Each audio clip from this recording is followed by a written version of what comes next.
en la que van a intervenir Alfredo Martínez con la charla o con la conferencia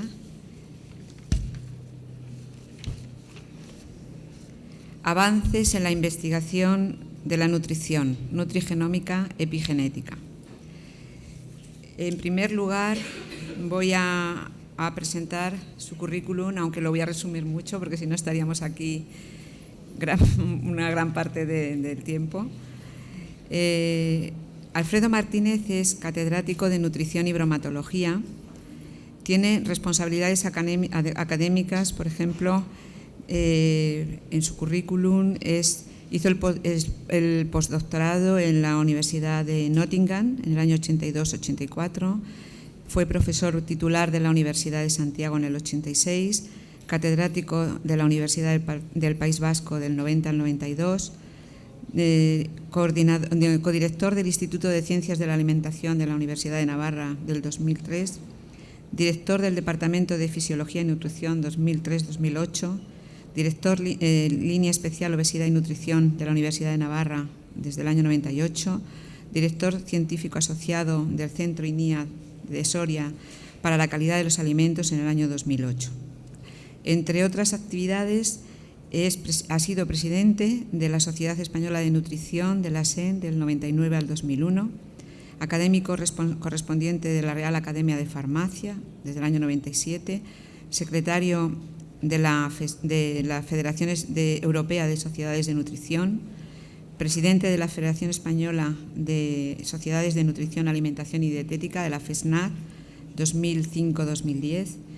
En fin, tiene infinidad de premios, más de 400 publicaciones, más de 100 comunicaciones a congresos, más de 50 capítulos de libros y más de 100 intervenciones como ponente. Como veréis, es una persona pues muy experta, muy dedicada al mundo de la nutrición y nos va a hablar de un tema que él mismo me comentaba que va a dejar un espacio de tiempo al final para preguntas, porque es un tema bastante complicado para los que no somos expertos en genética, ¿no?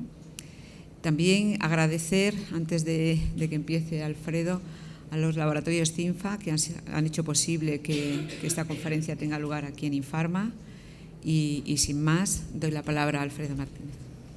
Que en algunas personas, ¿cuál es la interacción entre la genética y los hábitos? ¿Es solo comer mucho o no todo el mundo, todas las personas engordan frente a la misma ingesta? Bueno, pues vayamos por esta línea. Sabemos que los nutrientes aportan energía, constituyen material combustible. Sabemos que tienen capacidad de aportar elementos estructurales y también sabemos que tienen capacidad de proporcionar elementos reguladores. Esto se traduce en que lo que estudiábamos en bioquímica hace ya unos cuantos años, unos más y otros menos obviamente, el DNA sube el proceso de transcripción para producir mRNA y depende de los nutrientes, como se puede ver en la parte inferior, depende de ácidos grasos, retinoides, vitamina C, glucosa, etcétera. Los procesos de traslación o traducción en proteínas, además de los aminoácidos, dependen del hierro, selenio y otros minerales y vitaminas, y por supuesto los procesos posttransduccionales también dependen de la nutrición. En síntesis, lo que nos encontramos es que a través de diferentes mecanismos, bien a través de receptores de membrana o nucleares, bien a través del metabolismo intermediario o bien de factores de transcripción, es decir, globalmente, sin entrar en mucho detalle, porque son mis palabras introductorias, recordamos que los nutrientes, es decir, la glucosa, los aminoácidos, los ácidos grasos, los minerales, las vitaminas, incluso el agua, a través de diferentes mecanismos y procesos, influyen en nuestra maquinaria genética, influyen en lo que denominamos expresión génica. Obviamente conviene recordar que nuestros genes no cambian de una generación a otra. Hay pocos cambios en nuestra secuencia nucleotídica. Lo que ocurre realmente es que la forma en que los genes se leen depende de aspectos como la actividad física, el tipo de alimentos que ingerimos, la calidad de alimentos, de nutrientes, etc. Por lo tanto, esta diapositiva viene a recordar que en cada una de nuestras células la entrada de diferentes nutrientes afecta de forma diferente a la maquinaria nuclear, es decir, a la expresión génica. Para acabar esta sesión introductoria, o estas palabras introductorias, recordar que el genotipo o información genética de cada persona condiciona el fenotipo, que una persona pueda ser delgada u obesa o tenga enfermedad cardiovascular o sufra diabetes, es verdad. Pero también es verdad que la forma en que estos rasgos del fenotipo se manifiestan dependen de factores del entorno, depende de la actividad física, depende del tipo de alimentos, nutrientes, etc. En definitiva, que nuestro fenotipo, es decir, nuestras manifestaciones clínicas, manifestaciones fisiológicas, dependen, por una parte, de nuestro componente genético, pero también depende de nuestro entorno, de la dieta, ser fumador o no ser fumador, la actividad física, incluso el clima. Globalmente, sabemos que esta homeostasis de mantenimiento del equilibrio del medio en cada uno de estos organismos, pues efectivamente intervienen, como aparecen ahí, diferentes agentes, como la nutrición, como la actividad física, como las hormonas, como el sistema nervioso, y está sujeto a múltiples interacciones. Es decir, los factores ambientales intervienen o influyen sobre la nutrición, la actividad física, el control endocrino y neuroendocrino, pero también la genética. Es decir, que en esta sesión me voy a intentar centrar en abordar las interacciones entre la nutrición y la genética. De hecho, he empezado mi presentación indicando que nutrigenética o nutrigenómica. Bueno, pues esta diapositiva, si hacemos el seguimiento, la nutrigenética es la influencia que tienen nuestros genes sobre la nutrición. Y entonces pongo algunos ejemplos. Una persona que es celíaca o que tiene fenilcetonuria responde de forma diferente a los alimentos y a los nutrientes porque tiene algunos genes que responden de forma diferente o que no tienen capacidad de metabolizar la fenilalanina, la lactosa, etc. Esto es la nutrigenética. Como la nutrición, en cierta medida, depende de nuestro componente genético. Es decir, nuestra genética condiciona nuestra respuesta metabólica a los nutrientes. Por otra parte, en la parte inferior vemos que la nutrigenómica es también una ciencia reciente que lo que estudia en particular es cómo los alimentos influyen sobre los genes, en la expresión génica. Si tomo azúcares, se va a producir más insulina. Si tomo más aminoácidos o más proteína, se van a activar, por ejemplo, los genes relacionados con las transaminasas. Se modifica la expresión génica. Por tanto, la nutrigenómica estudia la influencia de los nutrientes sobre nuestros genes. Por otra parte, la nutrigenética, ya para redondear esta visión, es como la genética condiciona la respuesta a la nutrición. Estos son los dos extremos en los cuales nos vamos a ir centrando en los próximos minutos. Por supuesto, la genética estudia cómo los organismos vivos heredan rasgos de nuestros antepasados y también investiga cómo se transmiten estas características de generación en generación. Es decir, desde Mendel sabemos que en función de la hibridación de los guisantes son amarillos, son verdes, son lisos, son rugosos. Y hay unas proporciones. Pues esto en el ser humano y en los seres vivos también ocurre de forma semejante. Por tanto, el reto que supone ahora para la farmacia es la nutrición personalizada. Por supuesto que tiene que haber una nutrición comunitaria basada en que todas las personas pueden recibir consejos en función de si son niños, son adultos, son ancianos, tienen embarazo o tienen una situación de lactancia. Pero también es verdad que cada individuo responde de forma distinta, diferenciada. ¿En qué nos basamos? En que efectivamente la genética determina necesidades nutricionales únicas y singulares para cada persona y también condiciona las respuestas a los diferentes alimentos y nutrientes. Todas las personas, todo individuo, responde más o menos igual a consumir azúcar, pero de una forma ligeramente diferente. somos iguales en cuanto que hay una respuesta a la insulina de nuestra especie parecida, pero cada persona presenta variaciones biológicas singulares. ¿Por qué estamos llegando a esta situación? Pues como ven, en los últimos 10-15 años, no más, el genoma humano ya fue secuenciado. Además, se ha procedido a la subsecuenciación de variedades o variantes humanas. Hemos relacionado estas variantes humanas con enfermedades y además sabemos que la nutrición influye sobre la expresión génica. Efectivamente, en la diapositiva de la derecha intenta recordar, está tomado de una viñeta americana, pero en el fondo intenta recordar a una farmacia y dice: aquí está mi secuencia nucleotídica. ¿Esto es útil? Pues empieza a ser útil, y por eso quizá al final me gustaría establecer algo de debate, porque esto realmente es el eje de la cuestión. ¿Cuánto sabemos de nutrigenética? ¿Qué aplicaciones ya podemos alcanzar y qué aplicaciones tenemos que esperar, porque todavía no hay información, no hay investigación suficiente? Pero como ven, ya hay hechos concretos.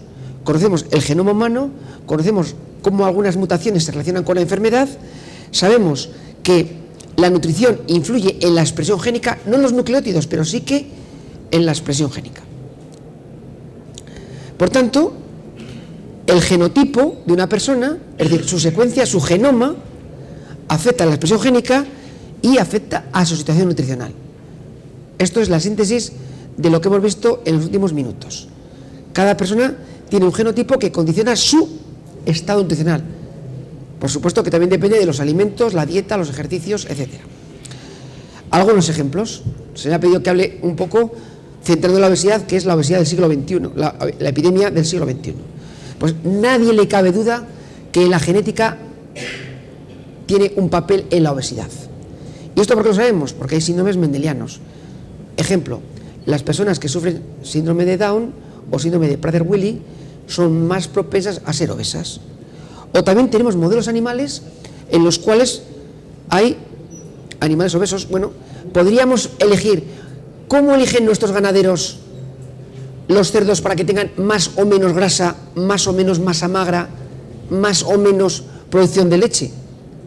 Pues van cruzando aquellos individuos que creen que le van a favorecer, y ahora de una forma más técnica pues podemos encontrar que con alimentos transgénicos les podemos hacer que produzcan una determinada proteína o que sean más resistentes a la diabetes.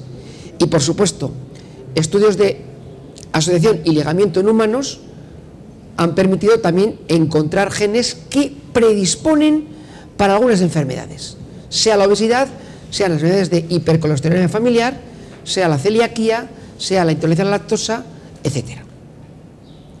Y esto no es gratuito. Es verdad que hay un cierto ligamiento genético que se establece de forma muy sencilla. Para los que ven esta diapositiva, con dificultad, porque los números rojos no tienen mucho contraste, pero lo que les puedo decir es que la relación del peso o la adiposidad es mayor entre hermanos, 0,28, 0,34 o 0,24, que entre marido y mujer, 0,19, 0,12, 0,12. Es decir, es lógico. La familia comparte hábitos, el marido, el esposo y la esposa y el esposo comparten hábitos, pero no la genética. Los hermanos comparten genética y comparten hábito, entorno familiar. Por tanto, ya vemos que la genética influye en la obesidad. Pero hay más información. Hay animales genéticamente obesos porque tienen una alteración en una mutación que además después se ha encontrado también en el ser humano. Por tanto, ya vemos que hay genes que pueden ser condicionantes, predisponentes o que aumentan la susceptibilidad o riesgo de ser obeso. Hay modelos transgénicos, esto está muy de moda en investigaciones. Se ha comprobado que introduciendo o anulando algún gen, pues podemos modificar la tolerancia a la glucosa, la diferenciación de los adipocitos, podemos modificar la termorregulación, el metabolismo de los lípidos y la termogénesis. Es decir, que un gen puede condicionar una respuesta fenotípica bien concreta. Y siguiendo en esta línea, diremos que diferentes estudios revelan que la variabilidad en el peso depende alrededor del 25 al 30% de la genética. Es decir, que hay una predisposición genética que se cuantifica, entre hermanos gemelos puede llegar al 70%, el hecho de que tengan el mismo peso cuando son adultos y que tengan pequeñas variaciones y que si los dos son obesos o los dos son delgados. Por lo tanto, esto no hay duda. Y hay algunas explicaciones a esta situación.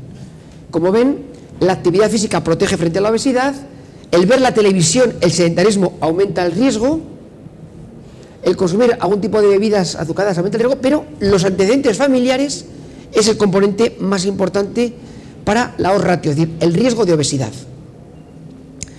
O con un gen concreto, las personas que tienen una mutación en un adenoreceptor, como ven, tienen un coeficiente respiratorio que quema menos grasa y tienen más índice de cintura-cadera. Un único gen nos informa sobre esta situación. O, por ejemplo, que puede haber interacciones entre genes.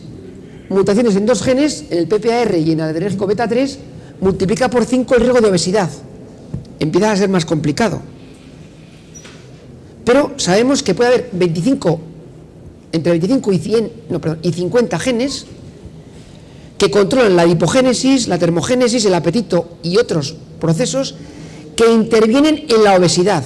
Es decir, mutaciones que condicionan y en algunos casos determinan la obesidad.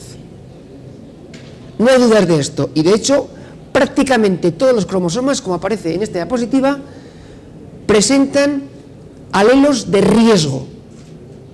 Es decir, que el problema de la genética de la obesidad no es el entender que las personas tienen un riesgo de ser obesos por una predisposición genética, sino que la dificultad está en interpretar las interacciones entre los múltiples genes que condicionan la obesidad, porque unos son protectores y otros pueden ser inductores.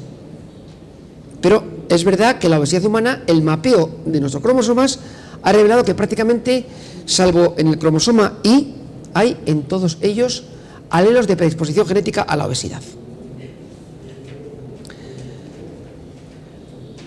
Ya vemos, por tanto, que hay enfermedades que hay una cuestión genética que a día de hoy es difícil de solucionar. La terapia génica todavía no soluciona, más que casos muy concretos y a nivel experimental. Pero lo que está claro, y en esta diapositiva de nube, vemos que si no hubiera interacciones, tendríamos dos grupos de población. La primera de la izquierda, a medida que aumenta la subjetividad genética, baja o alta, pues el tomar más alimentos llevaría a desplazar la nube azul hacia arriba de forma lineal. Pero realmente lo que tenemos es que hay una interacción. Es decir, que los genes te predisponen, pero tus prácticas de alimentación, tus hábitos de ejercicio físico, etcétera, hacen que no sea una relación lineal, sino que hay diferentes genes que condicionan tu respuesta a la alimentación. Vamos a ver ahora aspectos de nutrigenómica, cómo la nutrición afecta a la expresión génica y en definitiva afecta al fenotipo. El tema técnico ya está solucionado. Este es un equipo de microarrays y aquí, incluso está en inglés, tampoco lo he traído para que lo vieran, pero que veamos que, recordamos que prácticamente con los microchips y los microarrays podemos hacer multiplicidad de análisis, incluso a precios que empiezan a ser ya razonables. Esta es una placa con colores. Lo que les he querido comentar, este es un experimento que hicimos en la Universidad de Navarra hace unos 10 años. Alimentamos a unos animales, en concreto ratas, con una dieta de control o con una dieta de cafetería.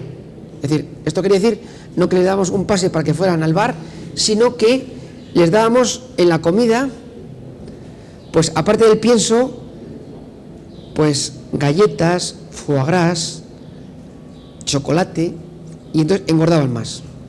Y efectivamente tenían mayor adiposidad. Pero, fíjense, porque esto parece difícil, pero vamos a ver que sea fácil. Diferentes genes, UCP3, PPAR, AP2. Tras 8 días, como ven, el amarillo es menor que el verde. Nuestro organismo responde, nuestra expresión génica es a la baja. Pero cuando estos animales permanecían 30 días con esta dieta, como ven, las tendencias eran las opuestas. Aumenta la barra amarilla para los 3 genes. Es decir, nuestro organismo, frente a una dieta de cafetería en este caso, o en el caso este de los animales, respondían de forma distinta y de forma significativa. Es decir, que podemos tener una respuesta en los primeros 8 o 10 días que es diferente al cabo de 30 días. Lo voy a poner de una forma muy sencilla. Ustedes van a una boda y ese día comen más, pero a que tienen también una sensación de termogénesis, de calor, y desprenden, su organismo dice, estoy recibiendo mucha energía y me interesa deshacerme de ella, y se desprende. Imagínense que van 30 días a 30 bodas seguidas. Su organismo no responde igual. Al 15 días ya piensa, dice, bueno, aquí mi jefe está pensando que hay que comer todo mucho, pues ya que lo tomo, lo aprovecho. Todos estos genes serán para aprovechar, los anteriores serán para defenderme, para engordar. Es decir, que nuestros genes son capaces de adaptarse. Esto se ha visto con dietas de adelgazamiento. Hay genes que suben, otros que bajan en función del adelgazamiento, y a veces también depende de si la dieta de adelgazamiento tiene más o menos grasa. Es decir, que la nutrigenómica, en estas 3 diapositivas, más otras que hemos llevado a cabo en la Universidad de Navarra, relacionadas con la inflamación o relacionadas con las sirtuinas o con mecanismos relacionados con el estrés oxidativo, en todas ellas vemos que en función de la restricción energética nuestro organismo responde de forma diferente, se adapta, se acomoda. Los primeros días los genes se leen de una forma, se expresan de una forma, y al cabo de 30 días, 4 meses de dieta hipocalórica, responde de forma diferente. Ahora alguien me dirá, ahora lo entiendo, yo hago la dieta y los primeros días respondo de maravilla y al cabo de un tiempo ya pierdo menos. Pues en parte se debe a que nuestra maquinaria genética se ha dado cuenta de la situación y dice, voy a responder adaptándome a una menor entrada e ingesta de alimentos. Eso tiene algunos beneficios. Si una persona está en un país donde hay poca alimentación, que nuestro organismo se adapte para gastar poco es positivo. O sea, es decir, que estos mecanismos fisiológicos son globales. Por tanto, ya hemos visto que en diferentes casos nuestros genes responden de forma diferente, funcionan de forma diferente, se activan o se reprimen de forma diferente en función de los alimentos. Esto es la nutrigenómica. Ahora quisiera hablar en los próximos minutos de la nutrigenética. La nutrigenética me indica que los nutrientes pueden interaccionar con el genotipo, afectan a la expresión génica, pero me marcan el fenotipo. También hay equipos para llevar a cabo, para ver polimorfismos, mutaciones, identificación de alelos. Hay muchas variantes, muchos equipos. Y, en definitiva, nos van a permitir ver las relaciones moleculares entre la nutrición y la respuesta de los genes. Fíjense, yo esta diapositiva, que es una de mis favoritas, se la llevo a veces a mis alumnos. Y digo, ¿qué se ve aquí? Pues se ve un conjunto de líneas. Pero alguien dirá, por cierto, a los de verde les pasa algo, ¿no? Pues fíjense, si leemos, los de verdes cumplen 2 condiciones. Primero, que toman mucha grasa. Como ven, en el eje de abscisas son los que más grasa toman. Pero además, si miran el punto verde de la línea verde, son los que tienen padres obesos. Es decir, que para ganar peso o ganar IMC hay que tomar mucha grasa, pero también tener padres obesos.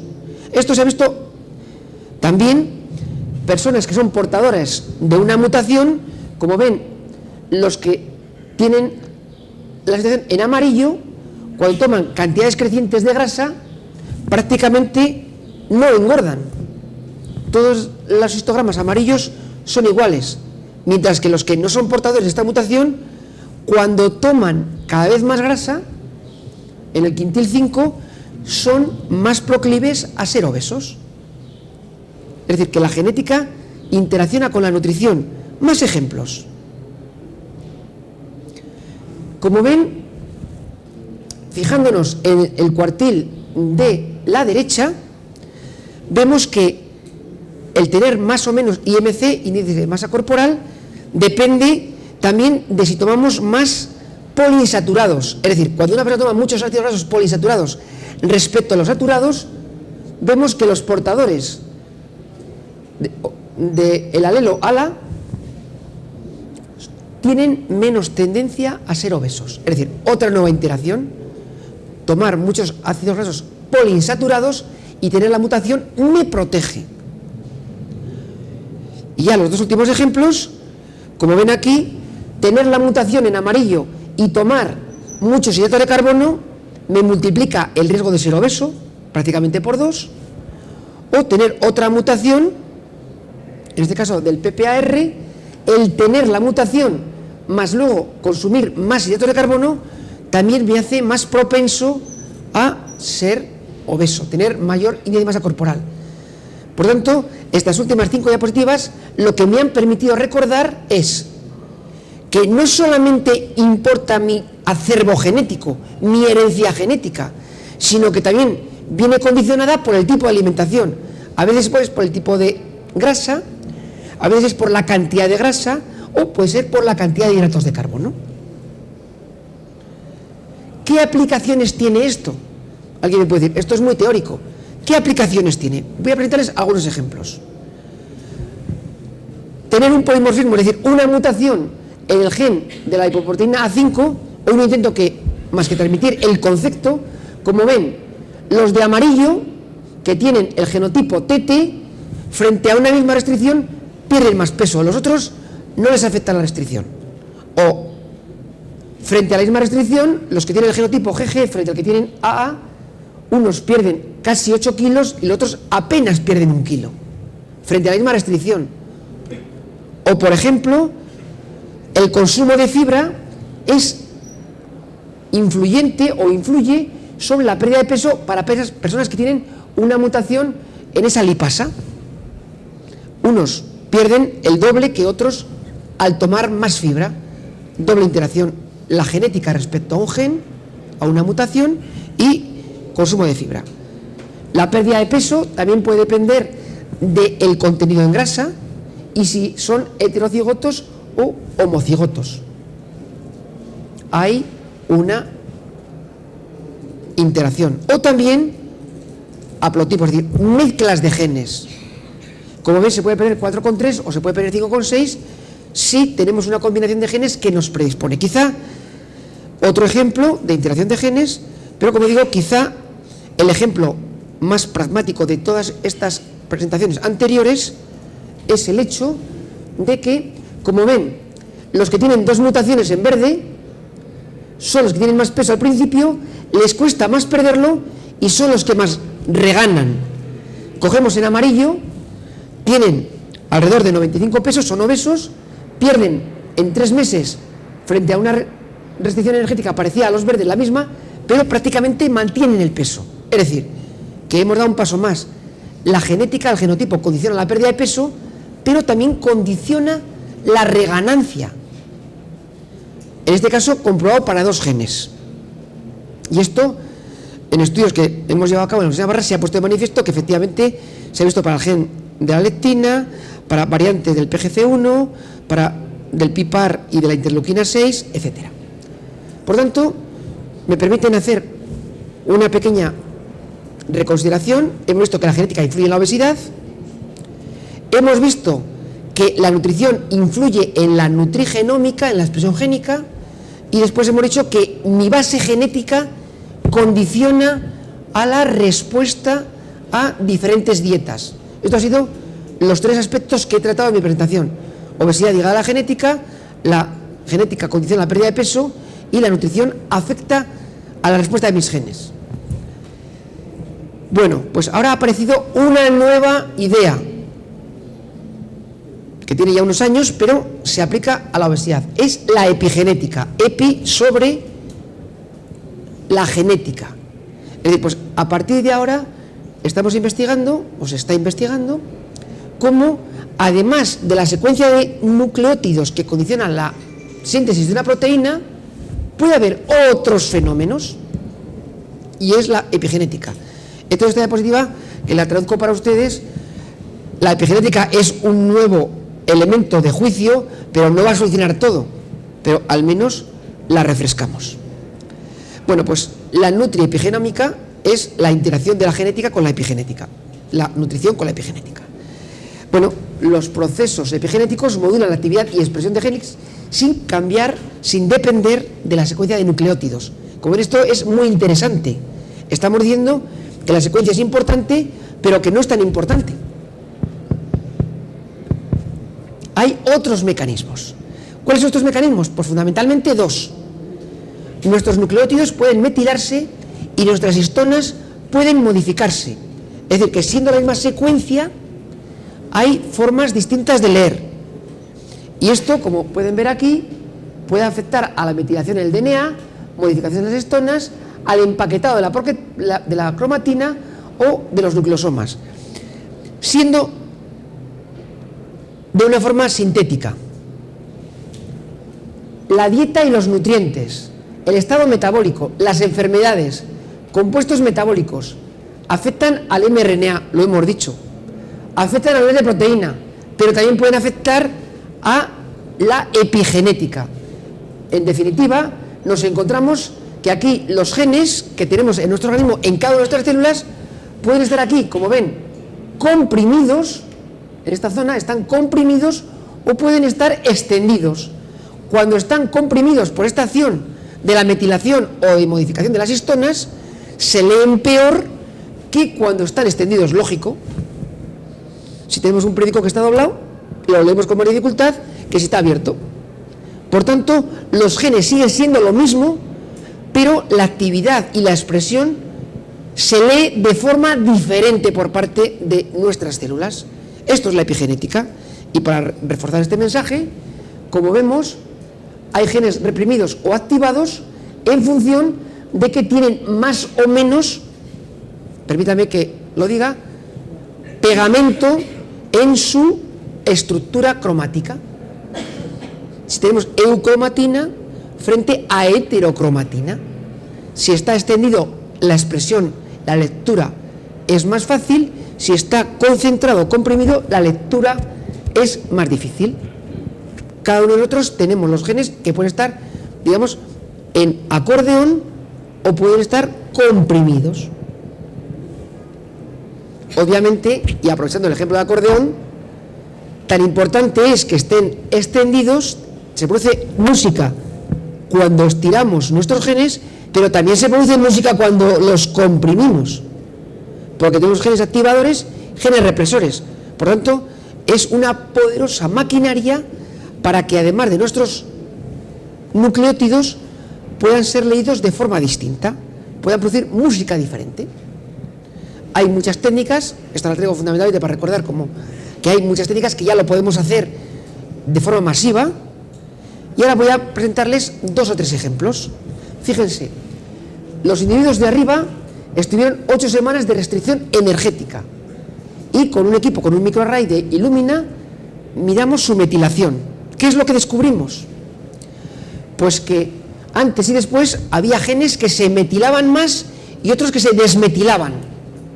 Fíjense, 625 que se hipermetilaban y 945 que se hipometilaban. Pero lo importante es que algunos genes importantes relacionados con el metabolismo, como ven, cuando una persona era obesa y cuando ya era posobesa o era delgada, como ven, hay aspectos de la metilación que en algunos casos suben y a veces bajan. Baja, sube. Es decir, que nuestros genes, como consecuencia de perder peso, sufren cambios en su metilación, sufren cambios epigenéticos.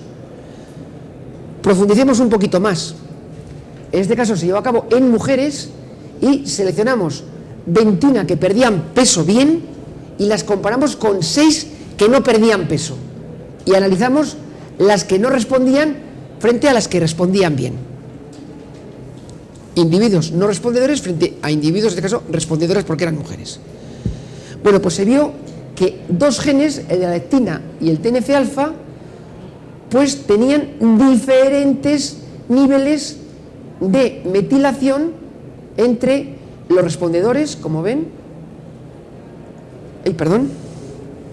y los no respondedores, es decir, que los no respondedores les aumentaba mucho más que en los que iban a ser respondedores. Es decir, que la metilación me puede predecir, y esto es una aplicación práctica, podemos predecir si una persona va a perder más o menos peso en función de situación de metilación. Como ven, los no respondedores tenían a baseline, es decir, basalmente, niveles más altos de dos genes importantes en la obesidad. Podemos predecir, y esto ya hay hay kits genéticos que empiezan a ser utilizables para saber cómo tratar de una forma más concreta a los individuos. Y aprovecho que esto lo hablaré en la conferencia que tengo a continuación en la sala número 3. Por tanto, si alguien tiene interés en ver estos detalles, pues lo hablaremos en la siguiente sesión. Voy haciendo ya el resumen, puesto que tengo ya mi tiempo, llevamos 42 minutos, 45. Bueno, lo que vengo a decir es que frente a aquellos que nos dicen que la genética es muy complicada, frente a aquellos que nos dicen que es un camelo, buscaremos ver que hay aspectos concretos y bien sabidos. Los nutrientes influyen sobre la expresión génica, demostrado. Que además de la genética influye la genómica y la epigenética. Que en la nutrición personalizada influyen muchos factores: la herencia, la historia familiar, los antecedentes, los gustos y aversiones, los antecedentes de enfermedades, la cultura, alergias e intolerancias, la actividad física y las marcas epigenéticas. Que el tratamiento de la obesidad es muy complejo porque influyen genes y también influyen aspectos ambientales, fundamentalmente la dieta y la actividad física. Que el camino que estamos emprendiendo es que de los 30.000 genes, que el 30% presentan polimorfismos o mutaciones, nos van a permitir conocer cómo influye sobre la expresión génica. Quisiera decir que en el futuro va a permitir individualizar las personas por requerimientos de nutrientes para perder peso o no, para la predisposición a ser obeso, diabético, hipercolesterolémico, hipertenso, y que ya están empezando a servir para prescribir dietas. Bueno, esta diapositiva, como ven, sin hacer ningún gesto machista, como ven, la madre cuida al niño, el padre cuida a la niña, pero la genética es una visión integral. Influye la familia, los genes, influye también, por tanto, la situación dietética, alimentaria, actividad física. Bueno, como venimos de Navarra, quisiera agradecer que parte de estos resultados corresponden a investigaciones de la Universidad de Navarra y que, bueno, esta es una fotografía del Castillo de Javier y el grupo de investigadores que han participado en algunas de estas investigaciones. Muchísimas gracias.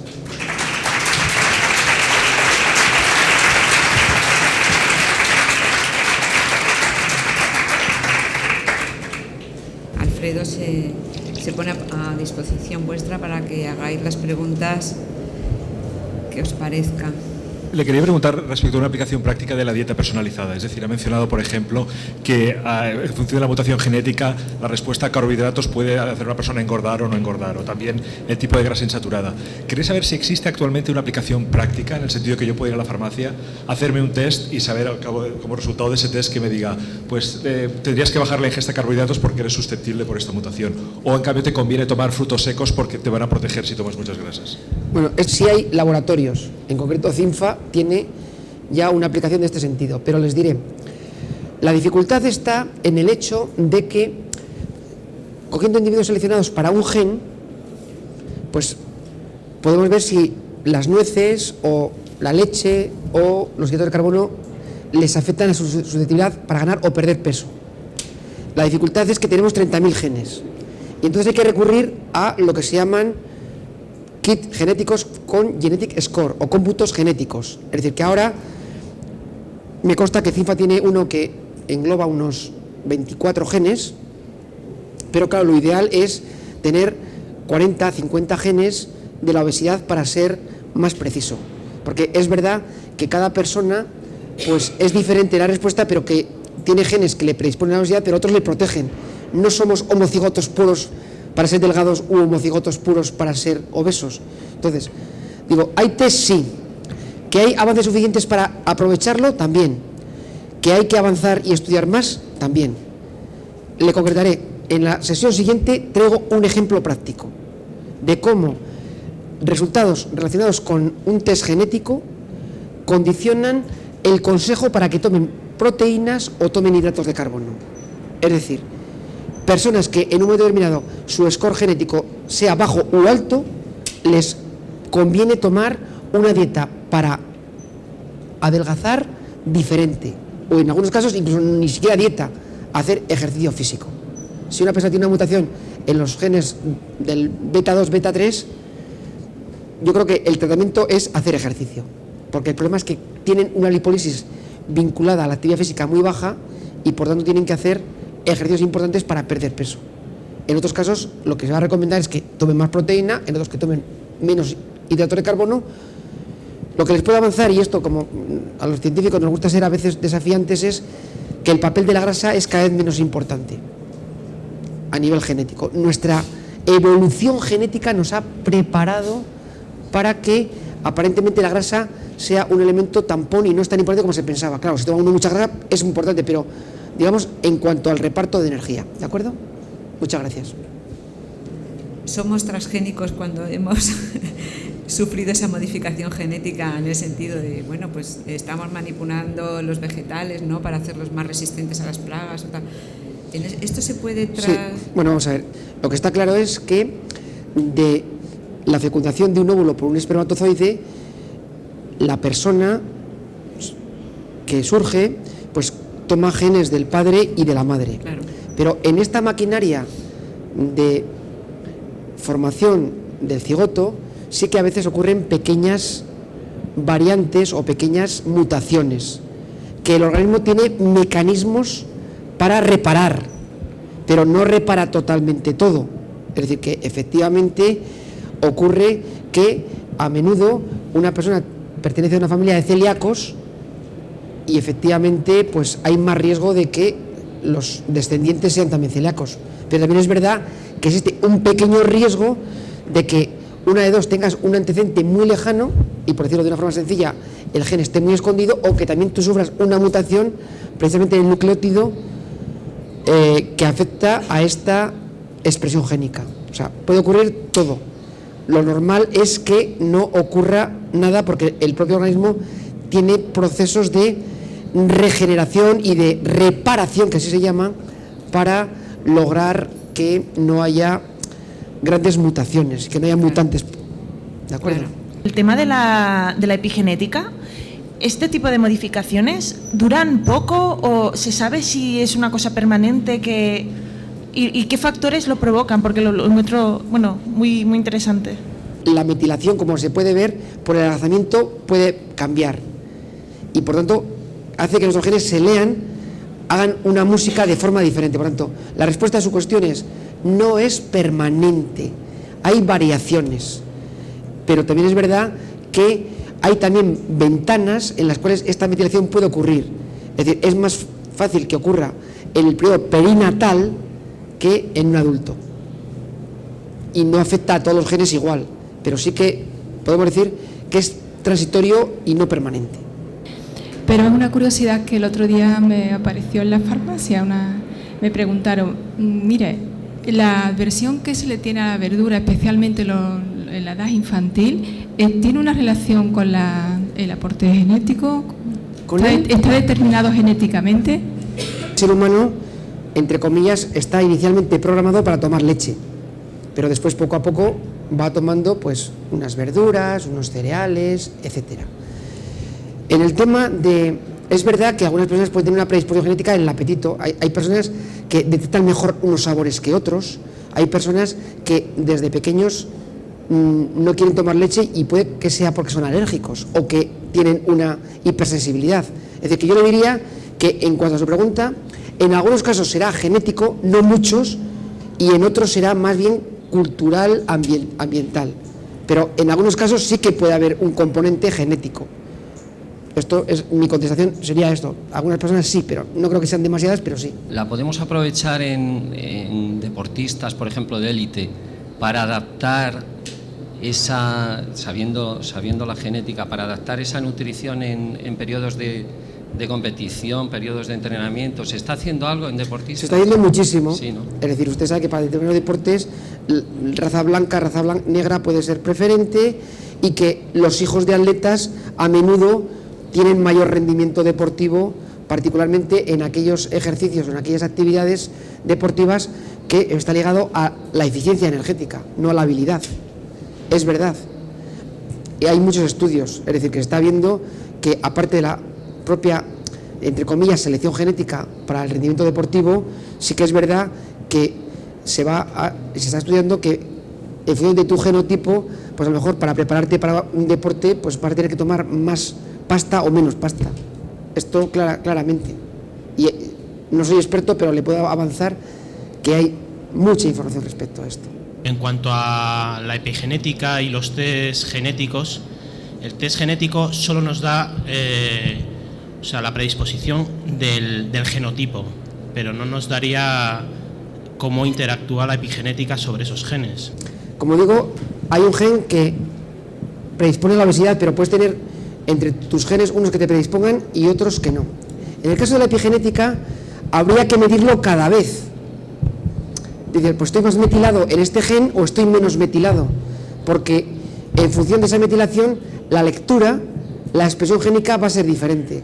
Entonces, los kits genéticos pueden hacerse una única vez, incluso se hace, yo me consta que el laboratorio de CIFA tiene un test que lo hacen con la saliva, y los epigenéticos pues hay que hacerlos prácticamente en cada ocasión. Sí, pero el test genético nos daría información sobre metilación o sobre si hay test de metilación específicos. O sea, el test genético te da de mutaciones, y hay test epigenéticos que te cuantifican el nivel de metilación en una región que se llama CPG, citosina guanina, citosina próxima a guanina. Es decir, la metilación se mide en zonas concretas de tu genoma, que por otra parte en el genotipo también miras un gen, un alelo en una zona concreta de tu secuencia. Lo que pasa es que son test diferentes. El mecanismo es parecido, pero la lectura es un poco, digamos, instrumentalmente es diferente. Gracias. Dependiendo de tantos factores como la nutrición, la epigenética, tal, al final tampoco hay un test absoluto para predecir o para tratar la obesidad, ¿no? Lo he puesto ya en alguna ocasión. Es decir, cuando se descubrió la insulina era muy complicado, y ahora ¿cuántas insulinas tenemos? Hay muchos tipos, de larga duración, de corta duración, con zinc, sin zinc, etcétera. Es decir, lo que intento transmitir en estas presentaciones es que hay bases científicas lo suficientemente sólidas para considerar que aquí hay un futuro, pero lo que también he dicho en algún momento, que actualmente el gran reto es la interpretación. Claro. En algunos casos, voy a poner por ejemplo 5 casos de éxito de nutrigenética que ya funcionan. Test de lactosa: si uno tiene la mutación, ya sabe que no tiene que tomar leche. Fenilketonuria, la hipercolesterolemia familiar, la celiaquía. Es decir, hay casos concretos que sabemos que un único gen condiciona uno o dos, y por lo tanto, si sabes que son 2 genes, pues ya haces un diagnóstico preciso, y a partir de ese momento no tomar lactosa, o no tomar alimentos ricos en fenilalanina y promover el consumo de la tirosina. Y ocurre con la diabetes, y ocurre y a nivel farmacéutico y farmacológico ya se toman decisiones terapéuticas en función de los genes. En el caso del cáncer, piensen en Angelina Jolie, se ha tomado una decisión en base a un componente genético, y esta persona ha estado bien asesorada. Por lo tanto, quiere decir que la genética tiene un sustrato científico sólido para saber que en algunos casos ya es útil, y cada vez va a ser más útil en más casos. Esto es mi previsión, que no es con una bola de cristal, sino con los hechos.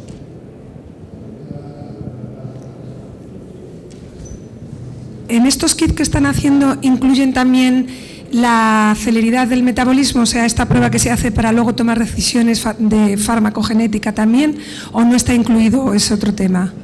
Hay algunos, pero están a nivel hospitalario, es decir, porque es fundamentalmente para tomar decisiones terapéuticas y prescribir cisplatino o no, o a una persona extirparle una parte mayor o menor del intestino, es decir, que eso sirve para decisiones actualmente orientadas a cáncer, más quirúrgicas y de cáncer, efectivamente, pero está llegando un momento que se va a utilizar también para el síndrome metabólico, para la hipertensión, etcétera.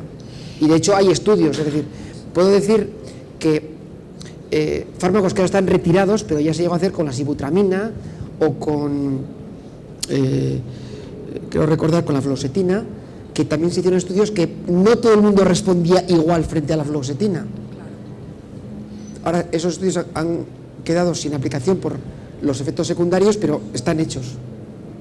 Sí, pero en este test que ofrecéis se ve esa capacidad de metabolizar determinadas sustancias químicas, o va muy concreto a alimentos. Bueno, yo le hablo como científico. Yo le pediría que, si tiene mucho interés, hable con los responsables del laboratorio. Vale. Yo quiero recordar que hay 24 genes y unos son para diabetes, otros para obesidad, otro para la lactosa, creo que alguno de vitamina D, de ácido fólico.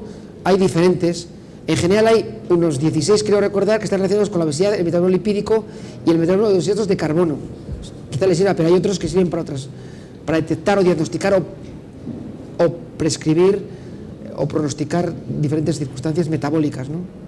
Pero vamos, estoy seguro que el laboratorio STINFA le va a atender perfectamente, ¿no? Muy bien, pues ya si no hay más preguntas vamos a dar por concluida la mesa. Muchísimas gracias tanto a Alfredo Martínez como a